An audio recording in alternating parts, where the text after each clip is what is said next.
de pé. E aí você começa a juntar as peças do quebra-cabeça e começa a entender o que está acontecendo. Só que antes, vale a pena a gente fazer uma constatação, Beli e Fábio. E essa constatação é muito importante. O relatório desses todos, o mais recente, né, porque eles têm mudado muito, eles têm sido reajustados com uma velocidade, com uma intensidade de reajuste de dados que eu nunca tinha visto antes. Então, você pega e reajusta o crescimento de um país ou do PIB global, 0,5%, 1% para baixo, assim, em questão de 1 mês, 2 meses, né, 3 meses. E, normalmente, essas coisas não são tão voláteis assim. Então, é muito mais importante você pegar uma coisa recente, né, dado que as coisas estão mudando tanto, para ter uma melhor fotografia do que está acontecendo. E nesse último relatório, que foi lançado agora, dia 13, né, de janeiro, e é o mais completo, esse da ONU, porque ele traz 180 países analisados ali. Você imagina o que é uma equipe para analisar 180 países e juntar os dados todos. Nesse relatório, ele faz, entre outras coisas, a previsão de crescimento para o ano de 2022. E dos 180 países, tem 2 países que têm uma previsão de crescimento pior do que o Brasil. A previsão de crescimento do Brasil é de 0,5%, e os 2 países que têm uma previsão de crescimento pior são Guiné Equatorial, um país que tem 1.400.000 pessoas só, ou seja, uma economia pouquíssimo relevante, né, no cenário global, 1.400.000 pessoas, para as pessoas terem ideia, a população de Belém do Pará, por exemplo, né? Então é difícil comparar com o Brasil, um país com mais de 200 milhões de pessoas. E o outro país que aparece no relatório é Mianmar, mas que ele foi muito cuidadoso. Eu gosto de ler as coisas com nota de rodapé, eu sou super assim,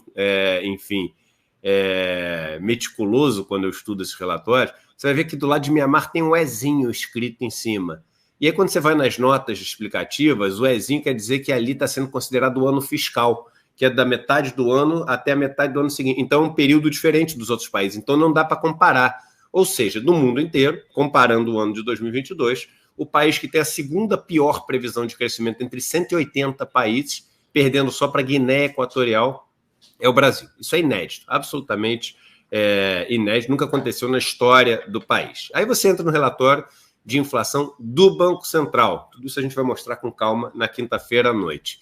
Aí, quando você entra no relatório de inflação do Banco Central de dezembro, ele fez uma alteração do quanto ele esperava que o PIB crescesse em 2022, de 2,1% para 1%, que ainda é o dobro do que a ONU mostrou, ou seja, provavelmente o Banco Central vai revisar para baixo nos próximos relatórios.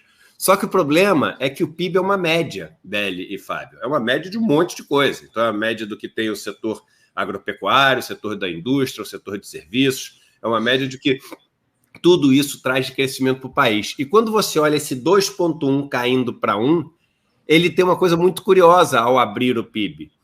O PIB da agropecuária, ele vai de 3% de crescimento para 5% de crescimento. Opa, calma aí. Se o PIB caiu de 2,1 para 1, como é que pode o da agropecuária ter subido de 3 para 5? É porque o que aconteceu na previsão do Banco Central para o PIB da indústria e de serviços no Brasil? Desmoronou. O da indústria, que ia ter um crescimento pífio de 1,3%, passou a ser um decréscimo de mais de 1%. Então a indústria, o Banco Central prevê isso, vai viver um ano de recessão, que ela vai novamente diminuir em 2022 no Brasil. O setor de serviços também vai ter um ano pífio praticamente de 0 a 0. E o setor de serviços, que foi o setor que tanto caiu, ou seja, tem um efeito base da gente estar comparando com uma situação que é horrorosa. Então, o pouco crescimento que a gente vai ter no país, o pior, né, do mundo inteiro, para não dizer que é o pior, é o segundo pior, porque ganha da Guiné Equatorial, é um crescimento baseado na exportação de soja, na exportação de produtos que não pagam os impostos por causa da Lei Candir, empregam pouquíssimas pessoas porque são lavouras super mecanizadas, automatizadas, e que, enfim, cada vez mais desmatam sem ter nenhum tipo de fiscalização. Não sei se você já deu essa notícia aqui, com certeza deve ter dado, mas o número de multas do IBAMA caiu 99%. Praticamente acabou, né? Não tem mais autuação. Então, o único Brasil que está crescendo, é esse Brasil que não traz benefício para nenhum de nós. que alimenta porco na China, que enriquece latifundiário, muitas vezes grileiro, e que não é mais fiscalizado, destruindo o meio ambiente. Então a situação é absolutamente caótica e preocupante. Eu não consigo entender quem, tirando, obviamente, esses latifundiários, né? Tirando eles, a gente está falando aí de um grupo de, enfim, talvez 10 mil pessoas num país de 200 milhões, então, percentualmente, a gente está falando de muito pouca gente, mas, e se tanto, né? Eu não sei quem ainda tem elemento para defender esse governo. E aí, Fábio, o que talvez explique é o fato dessas pessoas estarem vivendo numa realidade paralela. Eu estava vendo a entrevista com o Jamil, acompanhando muito perto esse caso dele, né? Até botei nas minhas redes sociais.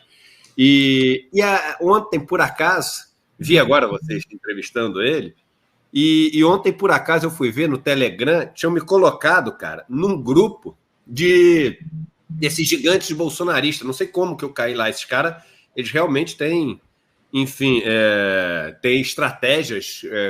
Como é que um cara desse me coloca num grupo desses bolsonaristas? Eu sei que eu caí em um grupo de 58 mil pessoas, era não sei o quê, conservador do Brasil e etc. E aí, antes de sair, porque fica ali teu número, né, teu nome, né? E, pô, essa turma aí não é uma turma que me vê com muito bons olhos. Eu resolvi ler as notícias que circulam no grupo. Fábio, eu separei uma para ler para você. Eu vou ler o que dizia uma das notícias. A notícia dizia o seguinte, e notícia séria, tá? Extra, urgentíssimo. Bomba atômica explodiu. Aí várias bombinhas assim. Advogado joga M no ventilador, visitado por anjo em Jerusalém e tem visão de batalha entre Lula e Bolsonaro, onde um deles morre.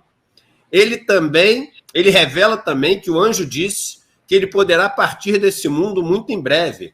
Ele revela nomes que participaram da reunião onde cogitou-se a morte de Bolsonaro, como Kim Kataguiri do MBL, Alexandre Frota, Zé Dirceu e o mais assustador, Fernandinho Beiramar e Marcola serão soltos pelo STF e poderão ser candidatos a deputado esse ano.